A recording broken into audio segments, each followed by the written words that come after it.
श्रीमन नारायण। आज का हमारा यह वक्तव्य एक बहुत ही ज्वलंत विषय पर है। ढोल गंवार शूद्र पशु नारी, ये सब ताड़न के अधिकारी अथवा सकल ताड़ना के अधिकारी।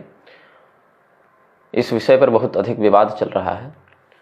यद्यपि हम अपनी दृष्टि से आज से 6 मास पूर्व अपने लेखों के माध्यम से, जो मूर्ख हृदय नचेत इस पुस्तक में प्रकाशित भी है, हमने इसका समाधान कर दिया था अपनी दृष्टि से, किंतु बहुत से लोगों ने यह कहा कि इस विषय पर एक वीडियो वक्तव्य भी बनाया जाए, तो हम इस वक्तव्य को निर्गत कर रहे हैं। ढोल गंवार शूद्र पशु नारी जो चौपाई है सुंदरकांड के अंतर्गत समुद्र के द्वारा कहा गया है, वचन है, गोस्वामी जी ने रामचरितमानस में इसे उद्धृत किया है। श्री रामचरितमानस एक ऐसा ग्रंथ है जो घर घर में व्याप्त है, साथ ही विश्व के सर्वाधिक दैनिक पाठ में प्रयुक्त ग्रंथों में से एक है। सर्वाधिक कथाएं जो भी आजकल व्यासपीठ पर आसीन अधिकारी अथवा अनधिकारी कर रहे हैं, उनमें श्री रामचरितमानस का भी बहुत बड़ा हाथ है, बहुत बड़ा स्थान है। और इसकी चौपाइयाँ बिल्कुल मंत्रवत प्रभाव को स्पष्ट व्यक्त करती हैं, जिनका अनुभव अनेकानेक लोग अपने जीवन में करते रहते हैं। हम इस वक्तव्य में मात्र इतना कहेंगे कि ढोल गंवार शूद्र पशु नारी, ये सब ताड़न के अधिकारी या सकल ताड़ना के अधिकारी, इस चौपाई के बहुत अधिक पाठभेद मिलते हैं, बहुत अधिक, करीब करीब 8-10 प्रकार के पाठभेद इस चौपाई के हमें प्राप्त हुए हैं। कुछ आचार्यों ने कहा कि यहाँ पर ढोल गंवार शूद्र पशु नारी ये नहीं है, यहाँ क्षुब्ध पशु नारी है। रामभद्राचार्य इत्यादि के प्रकरण में बहुत वर्ष पहले उन्होंने ऐसा वक्तव्य दिया था, जो कि बहुत पत्र पत्रिकाओं में प्रकाशित भी हुआ। इंटरनेट पर भी बहुत से वेबसाइट इस बात को कहते आ रहे हैं कि रामभद्राचार्य जी ने ढोल गंवार क्षुब्ध पशु रारी ऐसा माना है। और आचार्य सियाराम दास नैयायिक इत्यादि ने रारी तो नहीं माना, उन्होंने नारी माना है। लेकिन नारी का अर्थ उनकी वेबसाइट पर जो हमने पढ़ा और अन्य लेखों में पढ़ा, नारी का अर्थ आपो नारा इति प्रोक्ता से, जो नार अर्थात जल को धारण करे ऐसा समुद्र, तो वहाँ नारी का अर्थ समुद्र उन्होंने लगाया है। कुछ लोग कहते हैं कि नहीं, यहाँ पर है तो ढोल गंवार शूद्र पशु नारी ही, और नारी का अर्थ स्त्री ही है, लेकिन चूंकि समुद्र इस वाक्य को कह रहा है और समुद्र भयातुर होकर, भय विह्वल होकर भगवान से कह रहा है, तो उसकी वाणी को शास्त्र वाक्य नहीं मान सकते। चौपाई तो ऐसी है, लेकिन चौपाई के आधार पर इसे शास्त्रीय वाक्य, विधि वाक्य के रूप में प्रमाणित नहीं किया जा सकता। कुछ लोग ये कहते हैं ये चौपाई गोस्वामी जी ने अपने द्वेष भाव के कारण लिख दी, ब्राह्मणों का षड्यंत्र है।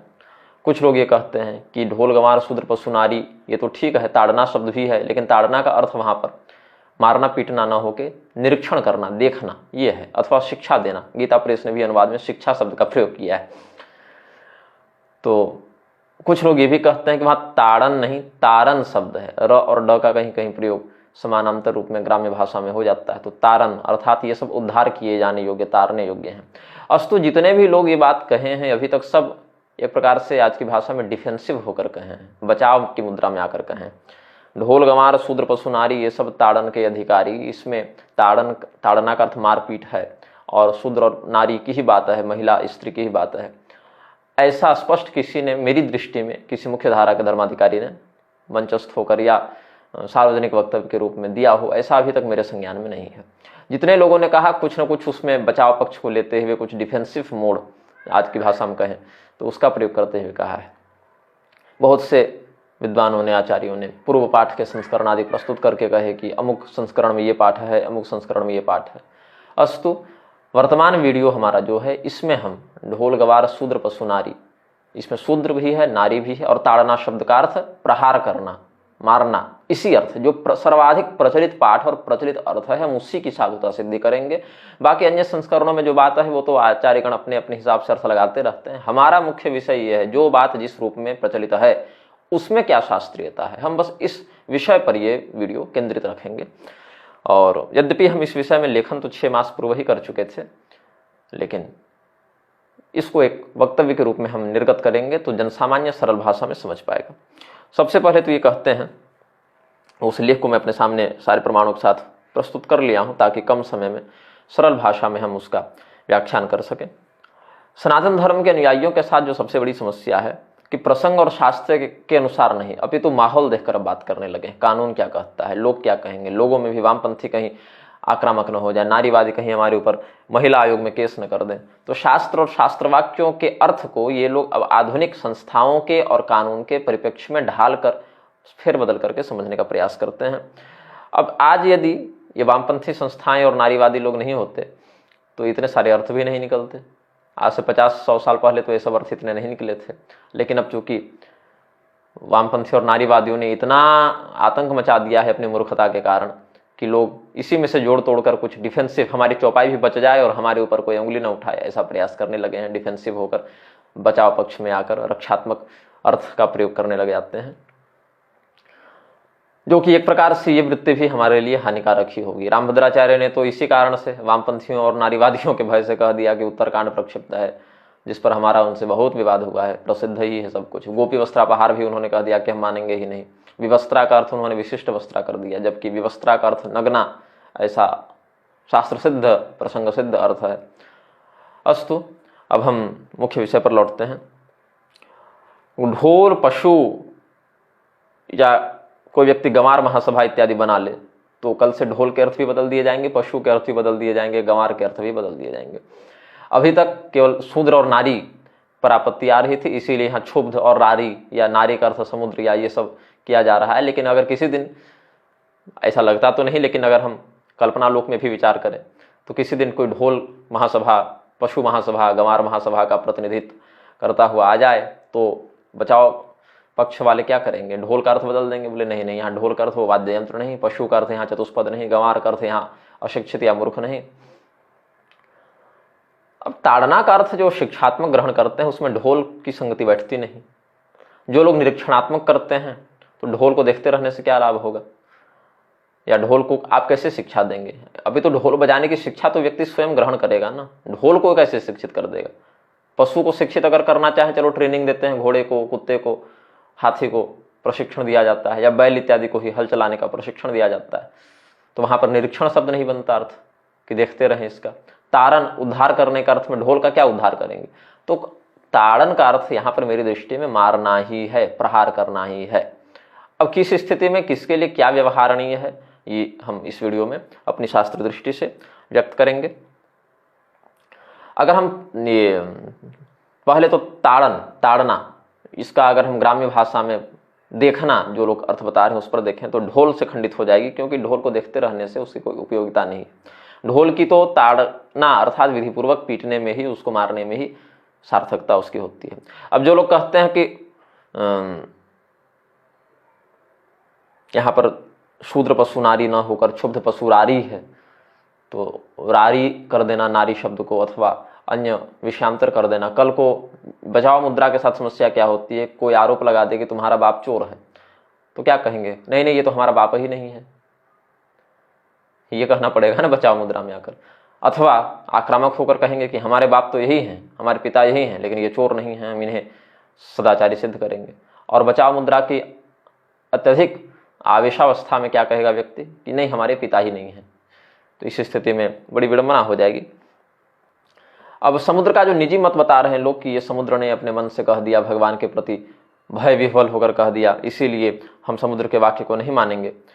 तो अब देखिए, समुद्र कोई सामान्य व्यक्ति नहीं है, समुद्र भी भगवान के ही अंश हैं, देवता हैं, रत्नाकर के रूप में उनका पूजन होता है, सभी तीर्थों के नायक बताए गए हैं, नदियों के अधिपति बताए गए हैं। तो तुलसीदास जी की वकालत करने के चक्कर में कि तुलसीदास जी ने ऐसा नहीं लिखा, ये तो समुद्र ने कहा है, तो कोई समुद्र से जाकर कैसे लड़ेगा?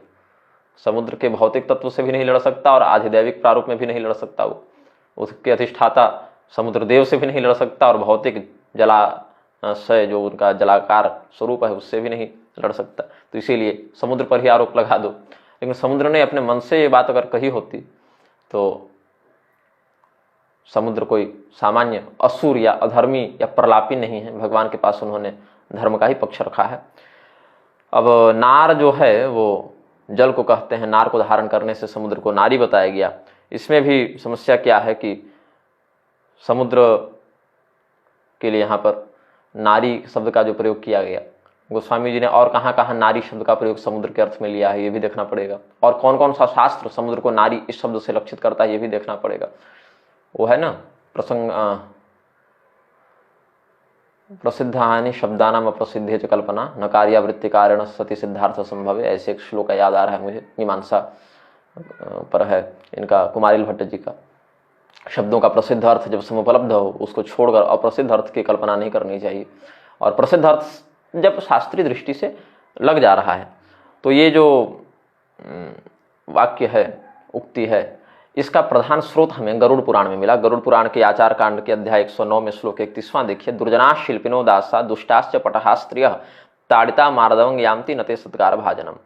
जो दुर्जन हैं, दुर्जन में भी ऐसे दुर्जन जो विशेष करके कारीगर इत्यादि हैं अथवा दास हैं, ढोल इत्यादि वाद्य यंत्र हैं, और दुष्टा स्त्रियां हैं या दुष्ट हैं, ढोल हैं और स्त्रियां हैं, ये ताड़ना से मृदुता को प्राप्त करते हैं। मृदुता का अर्थ है संयमशीलता, जो उनका जो सदाचार है उसको प्राप्त करते हैं, और ये सामान्य शब्दार्थ है इसका, अब आगे और बताएंगे। इसी का भाव समुद्रदेव ने प्रस्तुत किया है और इसी को गोस्वामी तुलसीदास जी ने भी लिखा है। नारी शब्द का अर्थ तो समुद्र भी नहीं लगा सकते यहाँ पर, क्योंकि यहाँ पर पटहा स्त्रिय ऐसा स्पष्ट कह दिया, तो स्त्री को तो जो लोग नारी का अर्थ समुद्र लगा दे रहे हैं, ऐसे लोग स्त्रिय का क्या अर्थ करेंगे, क्या उसको भी समुद्र सिद्ध करने बैठ जाएंगे? ऐसा नहीं है ना। अब इसी अध्याय में आगे श्लोक 38-39 को देखें, नद्यश्च नार्यश्च समस्वभावा स्वतंत्र भावे गमनादिके च तोयैश्च दोषैश्च निपातयन्ति नद्यो हि कुलानि नार्यः। नदी पातयते कूलं नारी पातयते कुलं नारीणांच नदीनांच स्वच्छंदा ललिता गति। यदि बिल्कुल नियंत्रण के बिना छोड़ दिया जाए, बिल्कुल स्वच्छंद छोड़ दिया जाए, तो गमन के संदर्भ में नदी जो गमन करती है और स्त्री जो गमन करेगी, स्त्री गमन मतलब संभोग आदि क्रिया, और नदी का गमन मतलब नदी की धार। तो नदी और स्त्री यदि बिल्कुल अनियंत्रित छोड़ दिया जाए तो स्त्रियां अपने कुल को और नदी अपने कूल दीर्घ ऊ मतलब तट को डुबा देते हैं। ये गति के आधार पर ये ललित और स्वच्छंद गति नदी और नारी दोनों में समान भाव से देखने को मिलती है। तो यहाँ पर स्त्री का नियंत्रण करने का अर्थ ये नहीं कि हम उसको घर में बांध के रस्सियों से और जकड़ के कड़ी बेड़ी से डाल दें, अपितु उचित संस्कार से उचित मर्यादा का बोध कराते हुए उसको हम रखें। अगर कोई स्त्री स्वयं संयमित है तो पुरुष चाहकर भी उसके साथ अनाचार नहीं कर सकता, लेकिन अगर कोई स्त्री सामने से बार बार अनाचार का आमंत्रण दे तो अच्छे अच्छे पुरुष भी भटक जाते हैं। ये व्यवहार सिद्ध भी है, शास्त्र सिद्ध भी है, और प्रत्येक व्यक्ति अपने जीवन में किसी न किसी प्रसंग में इसको देखता है, समझता है, अनुभव करता है। और अगर स्त्री अपने संयम पर स्थित है तो पुरुष हिम्मत नहीं कर सकता। एक दो बार यदि हिम्मत करने का प्रयास भी करेगा तो वह व्यक्ति समाज के द्वारा स्पष्टतया ताड़ित होगा, बहिष्कृत होगा। लेकिन पुरुष के साथ ऐसा नहीं है कि वो स्त्री की अनिच्छा होने पर भी उससे रमण कर ले और हमेशा इस बात से बचा भी रह जाए। अब जो एक दो अपवाद समाज में देखने को मिलते हैं, ये तो हर युग में, हर परिस्थिति, हर समाज में, हर आयु वर्ग में देखने को मिल जाते हैं। लेकिन अगर हम सामान्य दृष्टि से, सामाजिक दृष्टि से देखें तो स्त्रियों का अनाचार पुरुषों को शीघ्र पतन की ओर ले जाता है। लेकिन पुरुष यदि अनाचारी हो भी जाए तो स्त्री की जब तक सहमति न हो वो बहुत अधिक अत्याचार नहीं कर पाएगा। साथ ही अगर करना भी चाहे तो उसका पाप छिपा हुआ नहीं रह पाएगा, वो स्वयं प्रकट हो जाएगा। लेकिन अगर स्त्री ही पाप को छिपा दे तो पुरुष जानबूझ के कहेगा नहीं और स्त्री बताएगी नहीं, तो स्त्रियों के द्वारा जो अनाचार उत्प्रेरित होता है वो छिप जाता है। लेकिन पुरुष यदि स्त्री के संयमी होने के बाद भी अनाचार करने पर तुल जाए तो उसका पाप छिपा हुआ नहीं रह सकता, उसको सामाजिक बल प्राप्त नहीं हो सकता, वो अपना मुखौटा वह बहुत देर तक धारण नहीं कर सकता। तो अब जो ढोल है, पटह जिसके लिए आया, यहाँ पर तो ताड़िता शब्द आया, ताड़न, ताड़िता मार्दवं यान्ति। तो क्या यहाँ ताड़न का अर्थ आप देखना लगाएंगे, निरीक्षण लगाएंगे, या ताड़न कह के क्या कहेंगे कि इनका उद्धार कर दो? तो पटहाह जो आया, पटहाह ताड़िता मार्दवं यान्ति, तो वहाँ पटहाह को आप ताड़न मतलब निरीक्षण तो नहीं लगा सकते अर्थ ना। और ताड़िता संस्कृत में ताड़न शब्द निरीक्षण के अर्थ में कहाँ आया है? तो ये सब आचार्यों को विचार करना चाहिए। बृहद विष्णु स्मृति में ताड़न का उद्देश्य और ताड़न की विधि स्पष्ट की गई है। बृहद विष्णु स्मृति में अध्याय 71 का सूत्र 81-82 देखें, शास्यं शासनार्थं ताड़येत् तंग वेणुदलेन रज्ज्वावा पृष्ठे। अब जहाँ मार पीट करने की बात है तो कैसे मारे? बांस की छड़ी से मारे या रस्सी से मारे? कहाँ पर मारे? पीठ में मारे। और क्यों मारे? शास्यं शासनार्थम ताड़ेत, जो शासित किया जाना चाहिए उसको शासन करने के लिए उसकी ताड़ना करे, ताड़ेत। तो कैसे ताड़ेत? यहाँ ताड़न का अर्थ निरीक्षण करना नहीं है, देखना नहीं है, उद्धार करना नहीं है। वेणुदलेन, बांस की पतली छड़ी से, रज्वा व पृष्ठे, रस्सी से या वेणुदल से ये पीठ पर मारे, ऐसा कहा गया। अब जो देखना अर्थ लगा रहे थे वो तो निरस्त हो गया। अब ये तो नारी की बात हुई, अब शूद्र की बात पर भी आते हैं। हम सोचे थे वर्णाश्रम पर एक जो मेरा वक्तव्य आएगा उससे पहले इसको भी स्पष्ट कर दिया जाए, क्योंकि वर्णाश्रम वाले वीडियो के विषय में लोग कह रहे थे इसको जोड़कर बताइएगा, तो हमने सोचा एक ही वीडियो 4 घंटे का बन जाए, उससे अच्छा 2 भाग में बना लेते हैं। तो अभी हम ये वक्तव्य जारी कर रहे हैं और वर्णाश्रम पर फिर विशेष करके चर्चा करेंगे ही। अब दास इत्यादि जो शब्द आए हैं शूद्र के लिए, दास कर्म, या श्लोक में भी जो दुर्जना शिल्पिनो दासा, तो दास का अर्थ यहाँ स्लेवरी या दास का अर्थ गुलामी करना नहीं है, जैसे अफ्रीका में या अरब इत्यादि में जो गुलामी, अमेरिका इत्यादि में भी बहुत गुलामी प्रथा देखने को मिली, वो भारत में इस प्रारूप में देखने को नहीं मिलती। आज सभी के सभी दास ही तो हैं। जिसको भृति दी जाए, जिसको वेतन दिया जाए सेवा करने के बदले, उसके लिए दास शब्द आया है यहाँ पर। 15 प्रकार के दास होते हैं। शब्द कल्पद्रुमादि में आप देखें तो 15 प्रकार के दास की चर्चा है। उसमें भृति देने के कारण, वेतन देने के कारण जो सेवा करे उसको दास इस प्रकार की संज्ञा से बताया गया है। हमने दास प्रथा पर भारतीय परिप्रेक्ष्य और विदेशी परिप्रेक्ष्य दोनों का समन्वय करके एक लेख लिखा है, जो हमारी पुस्तक उत्तर कांड प्रसंग एवं संन्यासाधिकार विमर्श के प्रथम भाग में प्रकाशित है। साथ ही अमृत वचन पुस्तक में भी प्रकाशित है और हमारी वेबसाइट www.sribhagavatanand.guru इस पर भी उपलब्ध होना चाहिए। दास प्रथा, दास प्रथा भारत में उस शब्द में नहीं है जैसे तुलसीदास, रविदास, रामदास, कृष्णदास इत्यादि बहुत से शब्द आए हैं। हमारे वंश में भी दास गुरु ये उपाधि लगती है। हमारे पिताजी आचार्य श्री शंकर दास गुरु, हमारे पितामह स्वर्गीय श्री प्रसाद दास गुरु, उनके भी पिताजी स्वर्गीय श्री रघुनाथ दास गुरु, श्री इत्यादि हमारे कुल में नाम से पूर्व भी लगता है। जैसे मेरा ही नाम श्री भागवतानंद गुरु, श्रीधर, श्रीनिवास, श्रीकांत, श्री प्रसाद इत्यादि जो है श्री संज्ञात्मक यहाँ पर है, विशेषणात्मक नहीं है, अलग से जोड़ा हुआ श्री नहीं है। ये श्री नाम का एक अंग है, संज्ञात्मक श्री है जिसका अर्थ लक्ष्मी है, जैसे श्रीधर, श्रीनिवास, श्रीकांत, श्री प्रसाद इत्यादि।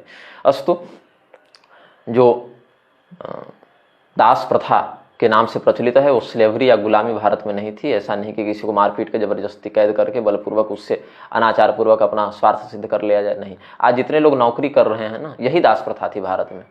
इसका हमने बहुत से ग्रंथों से और विदेशी संदर्भ देकर विदेशों के लिए और भारतीय संदर्भ देकर, ग्रंथों का संदर्भ देकर भारतीय समाज के परिप्रेक्ष्य में हमने वर्णन किया है।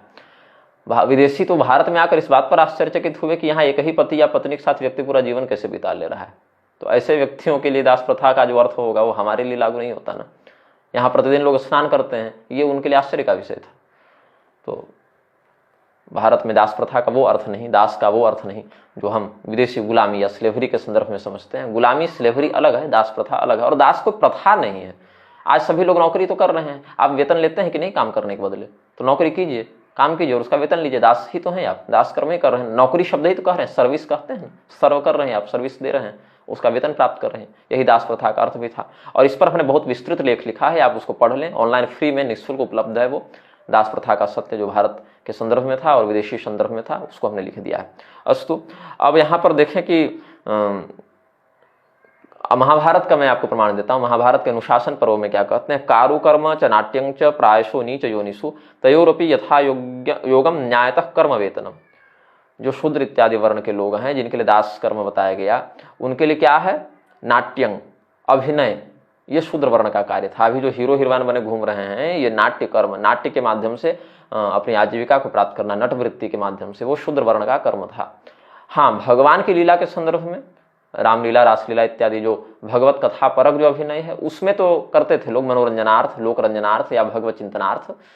वो तो गोपियों ने भी उतना, गोपी जो रास पंचाध्याय के प्रकरण में भगवान के अंतर ध्यान होने पर गोपियों ने भी भगवान की लीला का आनयन किया।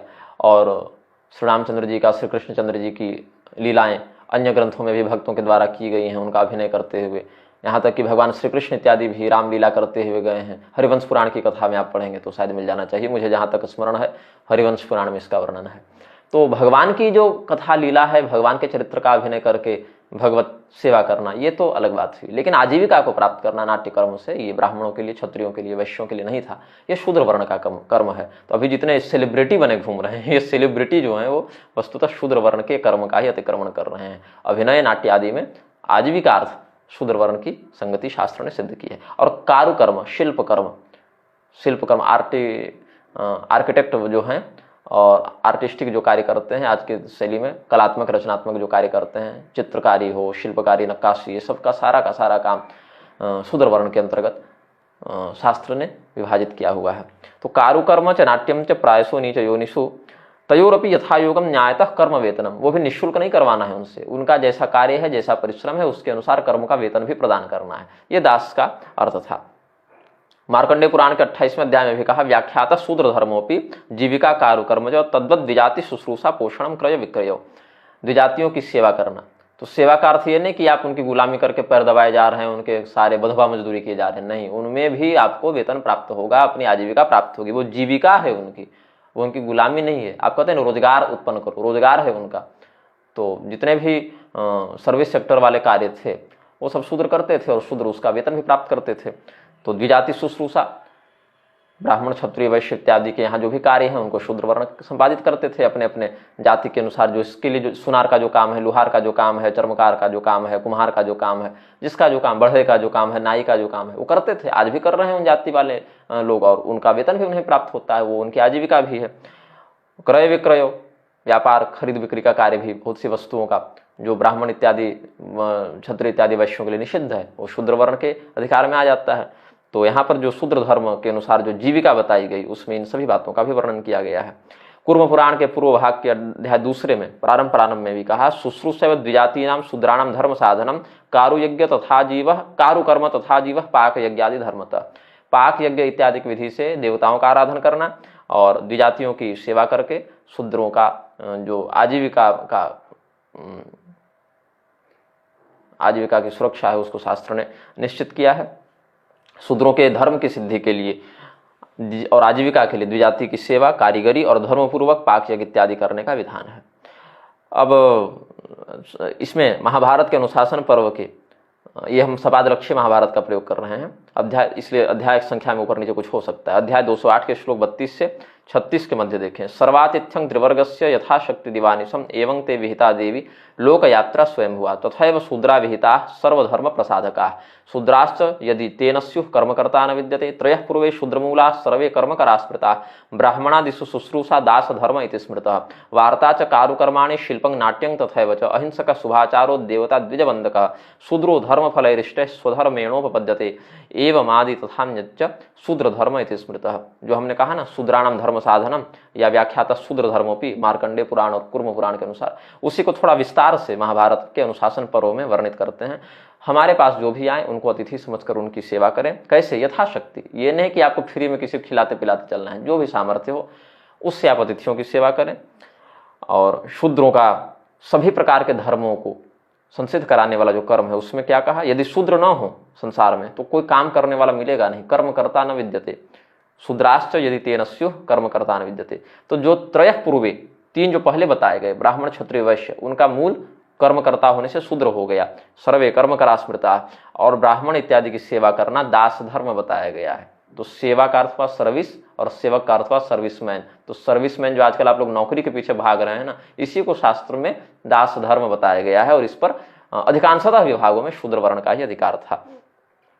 वार्ता च कारुकर्माणि, वार्ता कहते हैं खेती को, यहाँ पर वार्ता का अर्थ कृषि है या आजीविका को भी वार्ता कहते हैं, लेकिन वार्ता का अर्थ यहाँ मुख्यतः कृषि है।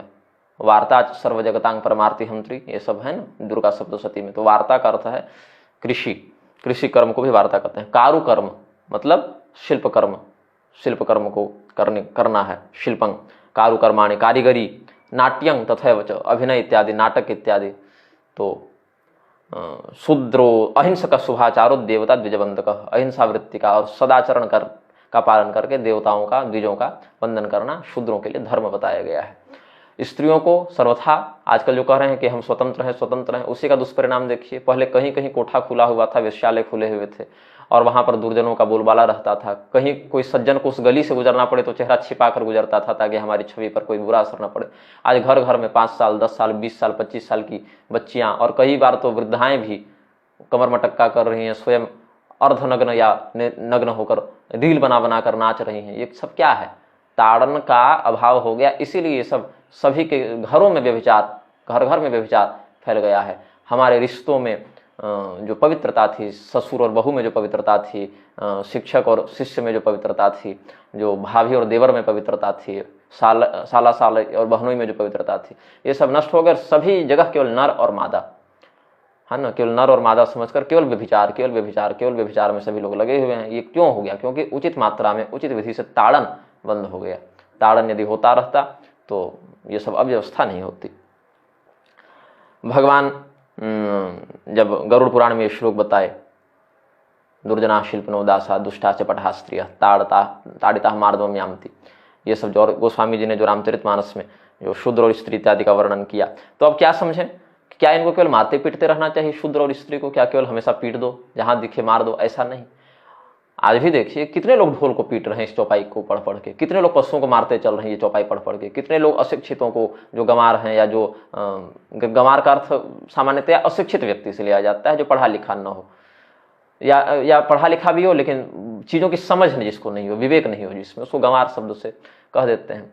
हालांकि गंवार शब्द कई बार ग्रामीण के लिए ही प्रयोग हो जाता है, शहरी और गंवार दो शब्द, तो गंवार वहाँ गाँव से गंवार शब्द हो गया, लेकिन यहाँ पर मंदबुद्धि या अशिक्षित इत्यादि का अर्थ में। तो कितने लोग अनपढ़ों को कह रहे हैं कि तुम अंगूठा छापो तो तुमको मार देंगे, या शूद्रों को या स्त्रियों को ये चौपाई पढ़ के कौन पीट रहा है? कोई पीट तो नहीं रहा है। और जो उत्तरकांड आदि में गोस्वामी जी ने श्री रामचरितमानस में ब्राह्मणों के लिए जो लिखा, उनके लिए जो कलयुग के धर्म वर्णित किए गए, उन पर कभी चर्चा हुई नहीं हुई, तो क्या गोस्वामी जी को आप ब्राह्मण विरोधी सिद्ध कर देंगे? ऐसा नहीं है। और उन्होंने तो पहले वंदौ संत असज्जन चरणा, संत की भी चरण वंदना की और असंतों की भी, दुष्टों की भी चरण वंदना की। चुगलखोर डकैत सबको हम प्रणाम करते हैं, भैया सब हमारे लिए सीताराम के समान है। तो क्या सबको मारते पीटते रहना चाहिए? बोले बिल्कुल नहीं। क्यों? क्योंकि पद्म पुराण के भूमिखंड के अध्याय 33 के श्लोक 12 में कहते हैं, निर्दोषं ताड़ेत पश्चान मोहात पापे नचित सपापी पापमाप्नोति निर्दोषस्य श्रीरजम। जो व्यक्ति निर्दोष है उस व्यक्ति को मारने पीटने से बहुत पाप लगता है। जितने भी पाप उस निर्दोष व्यक्ति के शरीर में होते हैं वो सभी के सभी इस अत्याचारी के शरीर में आ जाते हैं। निर्दोष व्यक्ति को पाप से या मोह से किसी भी प्रकार से मारना पीटना नहीं चाहिए। पद्म पुराण में भी कहा। फिर स्वर्ग खंड में अध्याय 55 में, न कुर्यात कस्यचित पीड़ांग सुतं शिष्यं तु ताड़ेत, किसी को भी पीड़ा न पहुंचाए। हाँ, अपना शिष्य हो या अपना पुत्र हो, उसको शिक्षा देने के लिए मार सकते हैं। अब बेटा को नहीं मारिएगा बिगड़ जाएगा, शिष्य को नहीं मारिएगा सर पे चढ़ जाएगा, तो उसका कल्याण कैसे होगा? तो अधर्म से रोकने के लिए, उनको अनुशासित करने के लिए उतना तो मारना पीटना चाहिए और उतना आवश्यक है। अभी जर्मनी इत्यादि में, नॉर्वे इत्यादि में बहुत गंदा कानून आ गया है कि आप अपने बच्चे पर हाथ नहीं उठा सकते, यदि उठाएंगे तो आपको अयोग्य माता पिता करार देकर बच्चा आपसे छीनकर सरकार ले जाएगी। ये तो हाल हो गया है वहाँ पर। भारत में तो सुबह माँ जेल जाए और बाप शाम को जाए जेल। रोज हम लोग जितना मार खा के शरीर में झेल गए उस हिसाब से तो माता पिता को 10-20 बार उम्र कैद हो जाती उन कानूनों के अनुसार, लेकिन वो आवश्यक था हमें संस्कारित करने के लिए। हालांकि कई बार बहुत ज़्यादा भी हो जाता था, लेकिन चलो ठीक है, पुत्र और शिष्य को मारने का अधिकार गुरु और माता पिता को होता है। देखिए बात है कि विदेशों में तो बहुत 5-5, 6-6 वर्ष के बच्चे व्यभिचार इत्यादि में लिप्त पाए जा रहे हैं आजकल। 5-5, 6 में चलना बोलना सीखा व्यक्ति और सीधे रमण करना अब सीख रहा है। कुछ विषय भले उसको अपना नाम लिखने की बुद्धि न आई हो, लेकिन वो रमण और संभोग के बारे में सब जान रहा है आजकल। 8-8 साल के बच्चे गर्लफ्रेंड बनाए घूम रहे हैं और 10-10 साल के बच्चों के तो 15-15 ब्रेकअप हो चुके होते हैं। क्यों? ये सब वहाँ पर अनुशासन परक वचन नहीं है। और अब सरकार भी इसमें जो वोक कल्चर होता है ना, ये वाला साइन लगा, कैसे, ये वाला वोक कल्चर ये बना के जो कर रहे हैं ये लोग, कहते हैं उसमें कि माता पिता अपने बच्चे पर हाथ उठा दिए तो 911 को फ़ोन हो जाता है और उसमें कह देते हैं कि आप बच्चे पर अत्याचार कर रहे हैं, इसलिए बच्चा छीनकर आपको गवर्नमेंट की कस्टडी में भेज दिया जाएगा और जेल हो जाती है यहाँ पर माता पिता को। तो वैसे विचारधारा वाले लोग तो इन चौपाइयों पर आपत्ति करेंगे ही। अन्यत्र पुत्र शिष्याच शिक्षार्थम ताड़न स्मृतम, महाभारत ने भी कहा अनुशासन पर्व में। अनुशासन पर्व क्या कहता है? अनुशासित करने के लिए पुत्र और शिष्य को शिक्षार्थम ताड़न स्मृतम। यहाँ शिक्षा और ताड़न दोनों का अलग अलग अर्थ लगाया है। देख लीजिए गीता प्रेस वाले ने जो कहा ना, ताड़ना के अधिकारी में शिक्षा जो लग दिया, शिक्षा अलग है ताड़ना अलग है भाई। शिक्षार्थम ताड़न स्मृतम, शिक्षा देने के लिए ताड़ना है, न कि ताड़ना को ही शिक्षा कहते हैं। हाँ, तो ताड़ना कैसे करना है। और भविष्य पुराण के उत्तर पर्व में कहा कि शिक्षा अगर नहीं देनी हो तो पुत्र और शिष्य को भी मारते पीटते न रहे। नान्यत्र पुत्र शिष्याभ्याम शिक्षया ताड़नं स्मृतम, शिक्षा देने के लिए ताड़ना है, लेकिन शिक्षा नहीं देनी हो तो मारते पीटते भी नहीं चलना है किसी को। तो पुत्र और शिष्य के लिए भी ये बात है। और यदि शूद्र दास इत्यादि आपका निर्दोष हो तो उसको भी बिल्कुल नहीं मारना है, और दोषी हो तब क्या कहें, क्या तब ऐसे ही पीट दें? बोले ऐसे नहीं। बृहत कात्यायन स्मृति के श्लोक संख्या 657 में कहते हैं, कर्मारंभं तु यः कृत्वा सिद्धं नैव तु कारयेत् बलात्कारेतव्योऽसो अकुर्वन् दण्डमर्हति। अब आपने कोई ठेकेदार रख लिया अपना कोई कार्य कराने के लिए, वो बहुत से कारीगरों को, लेबर को लेकर आया, बहुत से श्रमिकों को लेकर आया, और बीच में काम छोड़कर भाग गया, उसका कोई कर्मचारी भाग गया प्रमादवशात, अब बीमार पड़ गया हो, कोई ऐसी आपत्ति स्थिति आ गई हो, तो सब समझते हैं वो तो फिर दोषी नहीं हुआ ना। लेकिन यदि प्रमादवश या अश्रद्धावश आपका काम बीच में हानि करके चला जाए, तो उस स्थिति में बलपूर्वक उससे वो काम कराना चाहिए, और न करे तो फिर उसको आप दंडित करें। अकुर्वन् दण्डमर्हति, उसको दंड देने का विधान है। आप किसी को कॉन्ट्रैक्ट दिए हैं, या कॉन्ट्रैक्टर ही अपने लिए कोई श्रमिक लेकर आया है और ऐसे काम बीच में छोड़कर बिना आपत्ति स्थिति के वो भाग जाएगा, प्रमाद करके, आलस्य करके, षड्यंत्र करके। आजकल लेबर यूनियन वाले सारे इसी में लगे हुए हैं, काम किसी करना नहीं, और फ्री में बैठ के सबको चाहिए, इतना चावल लाओ, इतना गेहूं लाओ, इतनी शक्कर लाओ। तो श्रमिक समाप्त हो जा रहे हैं, मुफ्तखोर बढ़ते जा रहे हैं, और मुफ्तखोरी जिस दिन बंद हो जाएगी उस दिन दंगे हो जाएंगे, सरकार पलट जाएगी, क्योंकि काम करने की तो प्रवृत्ति रही नहीं ना। उस स्थिति में ऐसे व्यक्तियों के लिए दंड का विधान है। आगे देख लीजिए आप, श्लोक 963 में कहते हैं, ताड़नं बंधनं चैव तथैव च विडंबनम एष दंडो हि दासस्य नार्थ दंडो विधीयते। अब जो सेवक है, जो कर्मचारी है, वो अर्थ बल से उतना संपन्न नहीं होता, इसीलिए उसको कैसे करे, ताड़ित करे, उसको मारे, मारने पर न समझे, हाथ चलाने पर न समझे तो कैद में डाले। ये सरकार के लिए विधान है, अधिकृत जनों के लिए विधान है, शासकों के लिए विधान है, बंधन में डाल दे, कैद में डाल दे। और यदि फिर भी न माने तो उसको विलंबित करे, उसको व्याकुल करे, यही दंड बताया गया, आर्थिक दंड नहीं बताया गया। और बृहत कात्यायन स्मृति में श्लोक 885 886 में देखें, येन दोषेण शूद्रस्य दंडो भवति धर्मतः तेन चेत् क्षत्र विप्राणाम द्विगुणो भवेत् प्रवृज्यावसितं शूद्रम जप होम परायणम वधेन शासयेत् पापम दंड्यो वा द्विगुणम दमम। शूद्र के लिए संन्यास का विधान नहीं है, शूद्र के लिए गृहस्थ धर्म का ही आश्रय लेने का विधान है। और ये सन्यासी बनकर उसके लिए जप होम इत्यादि करने का भी विधान नहीं है। गृहस्थ में रहते पर भी अवैदिक मंत्रों से, आगमुक्त मंत्रों से वह अपने पाक इत्यादि के अवसर पर, या कोई भगवान नाम जो तारक मंत्र इत्यादि हैं उनकी दीक्षा लेकर उनसे जप होम इत्यादि कर सकता है, लेकिन वो संन्यास धारण नहीं कर सकता। प्रवृज्जा का उसके लिए अनुशासन शास्त्र निर्दिष्ट नहीं करते। उस स्थिति में उसको वध इत्यादि के द्वारा दंडित करने का विधान है, जो शंबुक आदि के प्रसंग में भगवान श्री रामचंद्र जी ने भी किया है। शंबुक इत्यादि का विस्तार से हमने विवेचन अपने बहुत से लेखों में किया है, जो उत्तरकांड प्रसंग एवं संन्यासाधिकार विमर्श इस ग्रंथ में भी, और अमृत वचन इस ग्रंथ में भी, और कुछ तो मूर्ख हृदय चेत में भी प्रकाशित हैं। इसीलिए इनको आप निःशुल्क PDF भी पढ़ सकते हैं, गूगल पर, गूगल प्ले, गूगल बुक्स पर उपलब्ध हैं, और अमेजन, फ्लिपकार्ट इत्यादि में खरीद कर भी पढ़ सकते हैं उसकी पेपरबैक कॉपी। तो शूद्र जिस अपराध के कारण दंडित होता है, यदि वही अपराध वैश्य करे तो शूद्र से दुगुना, क्षत्रिय करे तो वैश्य से दुगुना, और ब्राह्मण करे तो क्षत्रिय से दुगुना। मतलब इधर देख लें तो शूद्र से 16 गुना तो ब्राह्मण को दंड मिल गया। तो इन सब श्लोकों पर क्यों चर्चा नहीं होती? इन सब श्लोकों पर भी चर्चा करनी चाहिए ना, लेकिन नहीं करते, क्योंकि वोट बैंक नहीं मिलेगा, समाज में उथल पुथल कैसे मचेगी। अगर कह दें कि शूद्र को 1 डंडा मारने का विधान है, उसी पाप के लिए ब्राह्मण को 16 डंडा पड़ेगा, तो ब्राह्मण को ना आंदोलन करना चाहिए था कि ऐसा कैसे होगा भाई। लेकिन वहाँ तो कोई आंदोलन होता नहीं, वहाँ तो वैमनस्य लोग फैलाने आते नहीं ब्राह्मण कि ऐसा क्यों कहा, लेकिन शूद्रों को भड़काने का बहुत सारा कार्य किया जा रहा है। अब नाट्य शास्त्र जो भरत मुनि का है, अब मैंने बताया ना शूद्र के लिए नाट्य धर्म का उपदेश आजीविका के लिए किया, तो नाट्य शास्त्र में भरत मुनि कहते हैं, ताड़नं बंधनं चापि यो विमृश्य समाचरेत् तथा परुष वाक्यश्च दुराचार सतन्यते। जो व्यक्ति निर्दोष व्यक्ति को द्वेषपूर्वक मारता पीटता है, ताड़न करता है, उसको बंधन में डाल देता है, उसके प्रति अपशब्दों का प्रयोग करता है, उसको नीचा दिखाने के लिए गाली गलौज करता है, तो ऐसा व्यक्ति दुराचारी कहलाता है। इसको दुराचार की संज्ञा में रखा गया है, ये सज्जनों का मार्ग नहीं है। और दुराचार करने से क्या होता है? दुराचार करने से तो महाभारत के अनुशासन पर्व में बताया, ये नास्तिका निष्क्रियाश्च गुरु शास्त्रातिलंघिनः अधर्मज्ञा दुराचारास्ते भवन्ति गतायुषः विशीला भिन्न मर्यादा नित्यं संकीर्ण मैथुना अल्पायुषो भवन्ति नरा निरयगामिनः। महाभारत के अनुशासन पर्व में कहा, स्त्रियों के भी अनियंत्रित होने से दुराचार बढ़ता है, वर्ण संकरता बढ़ती है।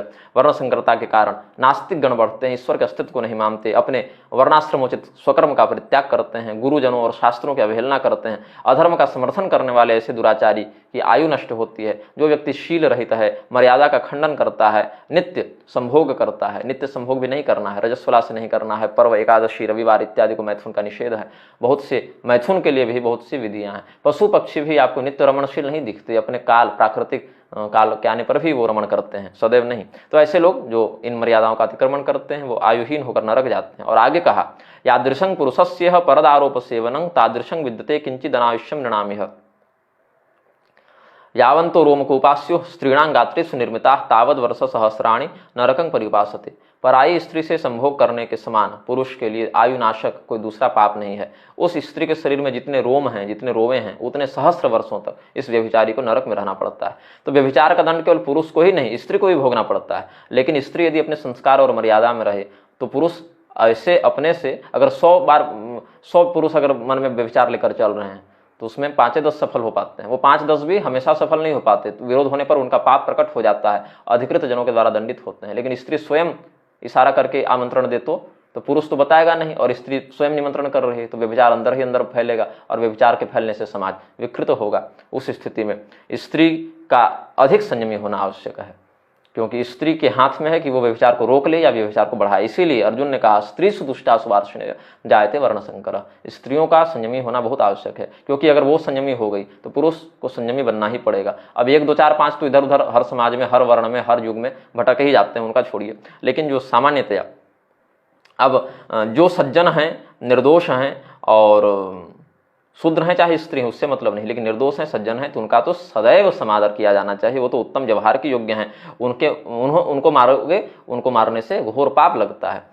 मैं थोड़ा नींद में आ गया हूँ, क्योंकि बहुत रातों से मैं जगा हुआ हूँ। सूर्यास्त के समय से लेकर सूर्योदय पर्यंत हम कुछ साधना में अभ्यास दृढ़ कर रहे हैं, तो मैं बहुत थक गया हूँ और निद्रा का आवेग हमारे चित्त पर अधिक हो रहा है। ये समय हमारे विश्राम का था, लेकिन शाक्तों की कुछ साधनाएं निश्चित परक होती हैं, तो इसीलिए हम अभी थोड़ा रात्रि जागरण अधिक कर दे रहे हैं, इसलिए थोड़ी निद्रा के कारण वागदोष से व्याप्त हो गए हैं।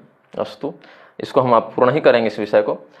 ऐसे महाराज ययाति जो देवयानी के पति हैं, शर्मिष्ठा के पति हैं, यदु, पुरु, अनुद्रुहि, तुर्वसु इत्यादि के पिता हैं, महाराज ययाति को देवराजेंद्र के सारथी मातली ने कुछ पाप बताए हैं जो मनुष्य को नरक में ले जाते हैं। और उसमें बहुत से पाप हैं, बहुत अधिक पाप हैं, लेकिन कुछ प्रधान श्लोक जो पद्म पुराण के भूमिखंड के अध्याय 67 से लिए गए हैं, हम आपको बताते हैं। परदाराभिगमनम साध्वी कन्याभिदूषणम, दूसरे की स्त्री से रमण करना, या जो साध्वी स्त्री है, साध्वी कन्या, साध्वी मतलब वो भगवा पहन के जो व्यासपीठ पर बैठे हैं, ये सब नहीं। साध्वी का अर्थ है जो अपने साधुता को धारण करे, सदाचार शील को धारण करे, वो साध्वी। ऐसी कन्या को अपवित्र करना, उससे बलात्कार करना, ये सब व्यक्ति को नरक ले जाते हैं। गवांग क्षत्रिय वैश्यानाम स्त्री शूद्राणाम च घातनम शिवा यतन वृक्षाणाम पुण्याराम विनाशनम, जो श्रेष्ठ वृक्ष हैं, कल्याणकारी वृक्ष हैं, उनका छेदन करना, उनको काटना, अथवा धर्मशाला, मंदिर, देवालय इत्यादि को, बगीचे इत्यादि का नाश करवाना, गाय का वध करना, क्षत्रियों को मारना, वैश्यों को मारना, स्त्री को मारना, शूद्रों को मारना, ये सब काम व्यक्ति को, चूंकि ब्रह्महत्या का पाप तो प्रसिद्ध है, लेकिन क्षत्रिय हत्या, वैश्य हत्या, स्त्री हत्या, शूद्र हत्या इत्यादि भी निषिद्ध है, तो इनसे व्यक्ति नरक चला जाता है। निर्दयो तीव भृत्येषु पशूनाम दम कष्टय, जो अपने नौकर चाकर पर, भृत्य पर, दास पर, सेवक पर या पशुओं पर अत्याचार करता है, निर्दयतापूर्वक प्रहार करता है, उनका जो निर्दयतापूर्वक दमन करता है ना, ऐसा व्यक्ति भी नरक जाता है। तो समुद्र ऐसा कैसे कर सकते थे कि सबको मारते पीटते रहो? गोस्वामी जी कैसे कर सकते थे? सबको नहीं, दुष्टा, दुर्जना, ये सब विशेषण क्यों लगा जो हमने गरुड़ पुराण का श्लोक दिया? ये सब विशेषण इसीलिए लगा ताकि लोग संयमित रहें, अनुशासित रहें। यो भार्या पुत्र मित्राणी बाल वृद्ध कृशातुरान भृत्यान अतिथि बंधुश्च चक्वा स्नाति भोक्षितान, घर में आपकी पत्नी भूखी पड़ी हुई है, आपका पुत्र भूखा है, आपके मित्रगण भूखे हैं, आपके घर में कोई बच्चा है, कोई बूढ़ा है, कोई बहुत अधिक क्षीणकाय हो गया है, कोई बीमार है, उसको भूखा छोड़कर आप भोजन कर लेते हैं तो भी पाप लगता है। आपका नौकर चाकर भी भूखा न रहे, भृत्यान अतिथि बंधुश्च, आपके घर में अतिथि आया है दरवाजे पर, उसको भूखा नहीं छोड़ना है, कोई नौकर चाकर है उसको भूखा नहीं छोड़ना, पत्नी है, पुत्र है। अब पत्नियां क्या है कि पति के खाने के बाद ही खाती हैं, तो संस्कार है उनका, लेकिन पत्नी बहुत भूखी हो और भूख लग रही हो उसको, तो पति को चाहिए कि उसको अनुमति दे दे कि आप भोजन करें। ऐसा नहीं शास्त्र कहा कि 12-12 घंटा पत्नी बेचारी पति के प्रतीक्षा में भूखे प्यासे बैठी है और पति के बिना आए खा लेगी तो दोष लगेगा। वो पति कहे कि भाई तुम भूखे क्यों हो, मुझे भोजन में विलंब होगा, तुम भोजन ग्रहण कर लो। तो ऐसा नहीं कि पत्नी पहले खा लेगी तो कोई पाप लगेगा। हाँ, पत्नी यदि समर्थ है तो पातिव्रत्य के अनुसार, प्रेमानुसार वो पति के बाद भोजन करती हैं, ये तो उनका सौहार्द है। लेकिन अगर ऐसा नहीं कर पा रही हैं, कोई शारीरिक रोग है या थक गई हैं या भूखी हैं, तो ऐसा नहीं कि भोजन कर लेंगे तो नरक चली जाएंगी, अपितु ऐसी पत्नी को भूखा रखकर स्वयं भोजन करने वाला व्यक्ति नरक जाता है। ये देवराजेंद्र के सारथी मातली ने ययाति जी को बताया, पद्म पुराण के भूमिखंड से प्रमाण देते हैं। साधुन विप्रान गुरुश्चैव यश्च गांघि प्रताड़येत ये ताड़यम च दोषांच नारिंग साधुपदे स्थिता, साधु को, ब्राह्मण को, गुरु को, गाय को प्रताड़ित नहीं करना चाहिए। अदोषा, ऐसी नारी को जो अदोषा है, निर्दोषा है, इस निर्दोष सदाचारिणी नारी को भी नहीं मारना है। ये ताड़यम च दोषांच नारिंग साधु पजसताम, जो लोग साधु सज्जन चरित्र वाली अच्छी स्त्री को मारते पीटते हैं, निर्दोष नारी को मारते हैं, वो भी नरक जाते हैं। तो नारी शब्द का वहां ताड़नार्थ अगर लें तो कैसे दुष्टाश्च पटाह स्त्रियः। यही कारण है कि पूतना को तो भगवान ने मारा, ताड़का को तो भगवान ने मारा, अयोमुखी का तो स्तनच्छेदन लक्ष्मण जी ने किया, लेकिन अनुसुया जी का समादर किया, अरुंधति जी का समादर किया। तो जो सदाचारिणी स्त्रियां हैं, सदाचारी शूद्र हैं, ऐसे विदुर आदि का सम्मान हुआ, पैंजवन इत्यादि का सम्मान हुआ, निषाद राज का सम्मान हुआ। लेकिन जो दुष्ट हैं उनका मर्दन होना चाहिए। उसमें विशेष करके शूद्र और स्त्री का नाम इसीलिए लिया क्योंकि स्त्रियों का चित्त पुरुषों की अपेक्षा अधिक चंचल होता है, अधिक बार उनके चित्त में असंयम का बाहुल्य हो जाता है पुरुषों की अपेक्षा। और जहाँ भी व्यभिचार या जहाँ भी कोई इस प्रकार का दोष है वहाँ स्त्रियों का एक बहुत बड़ा हाथ देखने को मिलता है। ये सत्य है, इसको स्वीकार करना चाहिए। स्त्रियाँ यदि स्वयं, जिस घर की स्त्री टाइट हो भैया, महिला जिसकी बहुत अच्छी हो, उस घर में अगर पुरुष व्यभिचारी हो भी जाए, शराबी हो भी जाए, तो वो बलपूर्वक उसको नियंत्रित कर लेती है। लेकिन जिस घर की महिलाएं बिगड़ जाएं, पुरुष चाहे माथा पटक कर रह जाए, उसका चूल्हा अलग होगा ही होगा, उसका घर टूटेगा ही टूटेगा, वो विवश हो जाएगा आत्महत्या करने पर। अब कुछ एक मामलों में स्त्रियों पर भी अत्याचार होता है, हम ऐसा नहीं कहते। घरेलू हिंसा और सामाजिक हिंसा हमने भी बहुत देखी है, बहुत हमने इसका गंभीर अनुभवगत चिंतन किया है। लेकिन यह भी देखना आवश्यक है कि अगर पुरुष चाहे और घर की स्त्रियां अगर सदाचारणी हो तो बहुत अधिक वो उठापटक नहीं कर पाएगा। हालांकि कलयुग के कारण कलिष्ठ कलह प्रिय, न स्त्री अपने मूल स्वभाव में रहेगी न पुरुष अपने मूल स्वभाव में रहेगा। लेकिन स्त्रियों का विशेष करके संयमी होना आवश्यक है। बचपन से माता जैसा परिवेश और संस्कार देती है बच्चे को, बच्चा का जीवन बहुत हद तक उसी प्रारूप में ढलता है, गढ़ता है। अंत में इतना ही कह दिया, यह करोति स्वयं कर्म कारयेद वानुमोदेत कायेन मनसा वाचा तस्य च अधोगति फलम।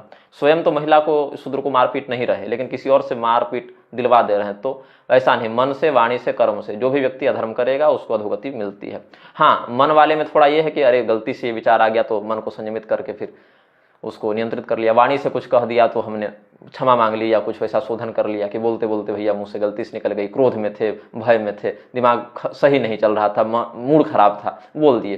लेकिन जो कर्म से कर दिया वो तो फिर वज्रलेप हो जाता है ना, वो तो बहुत दिक्कत हो जाती है, उसके प्रारब्ध के क्षय में बहुत समय लग जाता है। मन वाला तो फिर भी सरल है, मन से पाप किया तो मन से प्रायश्चित कर लिया, वाणी से पाप किया तो क्षमा मांग ली, ग्लानिपूर्वक निवेदन कर दिया, तो कम भोगना पड़ेगा। लेकिन जो कर्म से कर दिया उसको तो अधिक भोगना पड़ेगा। जो स्वयं करता है या जो करवाता है वो सब के सब अवश्य नरक में अधोगति के रूप में जाते हैं। तो अगर ढोल गंवार शूद्र पशु नारी ये सब ताड़न के अधिकारी अथवा सकल ताड़ना के अधिकारी, इस चौपाई को भी आप प्रामाणिक माने, उस स्थिति में भी शास्त्र दृष्टि से कोई दोष नहीं, कोई वैमनस्य नहीं। ऐसा नहीं कहा कि सभी शूद्रों और नारियों को मारते पीटते रहो, और ये भी नहीं बताया कि इस चौपाई या इस उक्ति का आश्रय लेकर कितने लोगों ने कितने शूद्र और स्त्रियों का वध कर दिया या उनको मारते पीटते रहते हैं। और अगर मारते पीटते हैं तो गलत करते हैं। निर्दोष शूद्र और निर्दोष स्त्री को मारना पीटना भी बहुत नरक में ले जाने वाला कुकृत्य है, ऐसा हमने शास्त्रों से सिद्ध किया है। जो दुष्ट हैं उनके साथ अनुशासन के लिए, शिक्षा के लिए, उनको समझाने के लिए, उनके पापों के शोधन के लिए मारने पीटने का अधिकार सक्षम अधिकृत व्यक्तियों को है। और जो लोग सज्जन हैं उनका समादर हर प्रकार के वर्ण और आश्रम और लिंग इत्यादि के भेद के बिना व्यक्ति को सम्मान करना चाहिए, सबका समादर करना चाहिए। ये नहीं कि ब्राह्मण है तो सम्मान करेंगे और शूद्र हैं तो सम्मान नहीं करेंगे, ऐसा नहीं सोचना चाहिए। शूद्र वर्ण का व्यक्ति भी सज्जन हो, सदाचारी हो, सत्शूद्र हो तो वह समादरणीय होता है, उसका सम्मान करना चाहिए। और पूर्व काल के लोगों ने किया। गुरु वशिष्ठ ने निषाद राज का सम्मान किया कि नहीं किया? भरत जी ने निषाद राज का, केवट का सम्मान किया कि नहीं किया? विदुर जी का सम्मान किया। बड़े बड़े ऋषि महर्षि नहीं करते थे ना, तो ऐसा नहीं समझना चाहिए। और जो दुष्ट है वो तो रावण ब्राह्मण के यहाँ होकर मारा गया, उसको छोड़िए ना। रावण ब्राह्मण ही तो था, कंस और दुर्योधन क्षत्रिय ही तो थे वर्ण की दृष्टि से, लेकिन जब गलत किए तो दंडित हुए। और विदुर जी शूद्र वर्ण के होकर, दासी पुत्र होकर, या माता शबरी भिल्ल वंश प्रभवा, किरात वंश प्रभवा होकर, निषाद राजगुह निषाद होकर भगवान के द्वारा समादर नहीं हुए कि नहीं हुए। तो शूद्र और स्त्री शब्द आ जाने मात्र से बिना पूर्वापर प्रसंग का विचार किए, परिस्थिति का विचार किए, न किसी को इसका समर्थन करना चाहिए, न किसी को विरोध करना चाहिए। पहले विचक्षणा दृष्टि का विपश्चित जनों को देखकर, प्रसंग को समझकर, स्थिति को समझकर विचार करना चाहिए। तो हमारे दृष्टि में ये चौपाई का पाठ भी निरापद है, शास्त्रीय दृष्टि से समीचीन है, इसीलिए वैमनस्य का इसमें कोई स्थान नहीं होना चाहिए। शेष हम थोड़ा भी विश्राम कर लेंगे और कल तो नहीं समय है, देखते हैं परसों अगर समय मिलेगा तो हम वर्णाश्रम वाले विषय पर वक्तव्य अपना पूरा कर ही देंगे, क्योंकि उसके बाद मैं थोड़ा और भी दीर्घकालीन साधना के लिए एकांतवास में चला जाऊंगा। और इस वक्तव्य को हम अभी यहीं पूर्ण करते हैं। सर्वे भवन्तु सुखिनः, सर्वे सन्तु निरामयाः, सर्वे भद्राणि पश्यन्तु, माँ कश्चित् दुःख भाग् भवेत्। श्रीमन्नारायण।